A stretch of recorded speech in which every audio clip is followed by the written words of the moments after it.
All right, ladies and gentlemen, now that you've had a chance to go through a refresher on handling zero in algebraic equations, and you've been introduced to the idea of the roots of a quadratic equation, and you know that a quadratic equation can have one root, two roots, or no roots, let's work on how to find those roots by doing factoring. There are several methods we can use for finding the roots of a quadratic equation, and one of those methods is factoring. So when we're factoring quadratic equations, then we can use one of two methods. Um, we can use the factor sum method, and we always have to use that method when the coefficient on the x squared term is 1 or negative 1. If the coefficient on the x squared term, a, is something other than 1 or negative 1, then we can use the box method. So let's go through and do the first method, the factor sum method. So we have to ensure that our equation is in the standard form of a quadratic equation, and the equation in black is certainly in standard form. We have ax squared plus bx plus c equals 0 as the standard form. So this is x squared plus 4x minus 12 equals 0. So we're good to go. We can extract from that our values for a, b, and c by just looking at this pattern. So now that we know what a, b, and c are, we can look at the steps for the factor sum method. So we would multiply a and c. So we would multiply the coefficient of the x squared term with the last term. So multiply a and c, and then find the factors of a and c that add up to give you b. So let's go ahead and go through that with some steps. So if we multiply a and c, we get 1 times 12, which is negative 12. So in a table, I'm going to complete what I need to do for number 2. I want to find the factors of 12 that add up to 4. The factors of 12 that add up to 4. Whenever I make my way through this, I can see that here on this line right here, negative 2 times 6 gives me negative 12, and negative 2 plus 6 gives me a positive 4. So the two values that I want to use are negative 2 and positive 6. I'll put those into the binomials, so now I know that the quadratic in black can be factored into x minus 2 times x plus 6. That means that the roots of this equation will be x equals positive 2 and x equals negative 6. So the roots of the equation are what I'm looking for.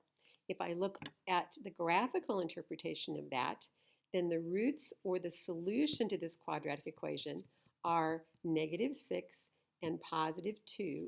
And I see that the roots or the solutions are where this quadratic equation crosses the x-axis. So that ties back to the idea of roots. So this particular equation had 2 roots. Now, you can use this factor sum method whenever you have a coefficient other than 1. So it is possible to use this when you have it other than 1. If you prefer to use this method, you can. You cannot, however, use the box method. The box method is what we're going to look at next. You cannot use the box method when you have a coefficient of 1 here. Okay, so factoring with the box method. In this case, we do have a coefficient of other than 1 on my x squared term, so we can use this equation. However, this equation is not in standard form. So I need to subtract x from both sides, and I need to subtract 15 from both sides. So my equation turns into 2x squared minus 7x minus 15 is equal to 0. So that's the equation that I'm going to be working with now. So in the box method, take the first and the last term and put them in the first and the last boxes in a 2x2 square that you make. So put the first and last term in the first and last boxes. Next, you want to multiply these two values. So we multiply 2x squared times negative 15, and we get negative 30x squared. Our next step is to find the factors of negative 30x squared that sum to negative 7. So the first two factors that I tried are the ones that we kind of started with, the 2 and the negative 15. So positive 2x times negative 15x will give us a negative 30x squared. So those are indeed factors. But whenever we add 2x and 15x, we get negative 13x. So that is not, those are not the two values we're looking for. 2 and negative 15 will not work. So I can try negative 2 and positive 15. They do, if I multiply them, I do get negative 30x squared. However, if I add them together, I get 13x, so that's not going to work. If I try positive 3x and negative 10x, if I multiply those two values, I will get a negative 30x squared. And if I add 3x and negative 10x, I'll get a negative 7x. So that's these are the two numbers I'm looking for, 3x and 10x. So I'm going to drop those into my box. So I write those values into the empty spaces in the box that I had created. It doesn't matter where you put them. Our next step is to find the greatest common factor for each column and each row. So let's start that with the top. The greatest common factor between 2x squared and minus 10x is a 2x. There's an x in both terms, and I can divide 2 into both 2 and negative 10. Then over here, there's not an x on both terms, so I can't factor an x out, but I can factor an x out of both 3 and negative 15. Then across this top row, the only common factor will be an x.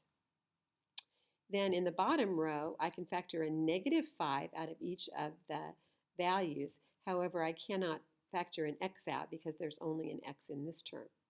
So I take the information in red around the outside of this box and combine those into equations.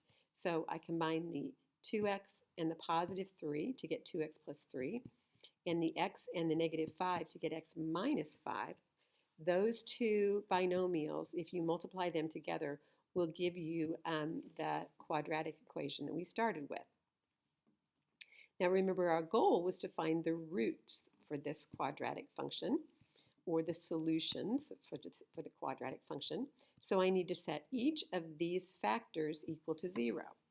We know that if we have two things multiplied together, that one of them has got to be 0 if their product is 0. So we take advantage of that idea and we try to determine what value of x would make this term 0 and what value of x here would make that term 0. So just doing a quick bit of algebra, we find out that x can be equal to negative 3/2 and that x can be equal to 5.